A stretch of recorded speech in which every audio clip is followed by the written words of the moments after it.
The new Huracan comes from a storied legacy, but does it live up to the famous Lamborghini name?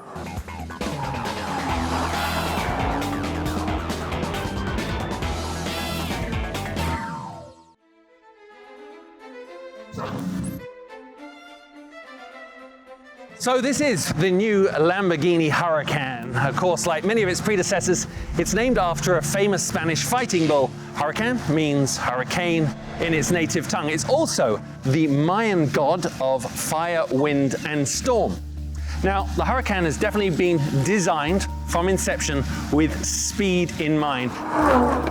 And yeah, it's a little more restrained in terms of design than some previous Lamborghinis, but it's definitely not a subtle car.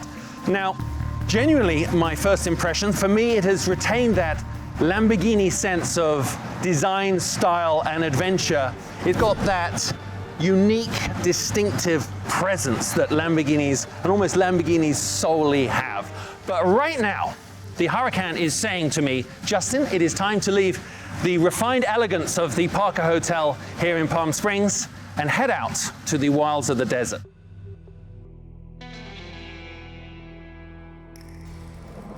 Well, here we are then, the Lamborghini Huracan out on the open road. Quite literally, I have found my way out of town into this magnificent series of canyons just on my way to the thermal racetrack. It doesn't take long for the Huracan to remind you that this is a full-blown Lamborghini. There's an intuition there that means you don't have to worry about that. The car will do the thinking for you. Feel that, just magnificent through these corners. That canyon drive is all about, it's safe in the way it lays down the power. It's safe in the way the steering responds, the suspension reacts. Safe does not equal boring. And what I really like about the canyon experience is everybody can find a country road or a canyon to put a Huracan through their paces. Only some of us get to go to the racetrack. Now, right from the moment this car was penned, of course, it incorporated that signature single line that goes from front to rear. You can see those elements of strong architectural panels, but definitely on the Huracan, I would say that it's got a more relevant shape to the driving design of the modern day. They've allowed for quite a reduction in drag without the use of what are very common these days, active aerodynamic aids. The rear of the car, my friends, is a thing of beauty. That beautiful Lamborghini, normally aspirated V10 is there for you to see as well as anyone walking by. Well, at this point, there is only so much I can take of talking about the Huracan. Shall we? And the past few hours have only given me more reason to be enthusiastic about the new Huracan. It's refreshingly complicit in the way it behaves, and yet find that right piece of open road, and it steps up its game. In true Italian style, I'm going to try and describe the Huracan as mind, body, and soul.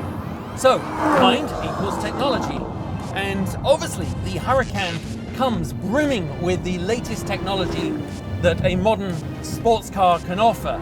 But the way the intellect, the intelligence of the system works is if you fall below any particular preset, the car will revert to the right settings for that sort of environment, depending on your input, the car's dynamics, and the road. And now for the body. Like everything in life, it's all about a well-presented chassis. And that is the beauty of it. Increased torsional rigidity with less weight. It's definitely responsible for this quick change of direction from the Huracan. And last but not least, we have the soul, which communicates to you via the screaming tones of that V10, the Italian symphony at work.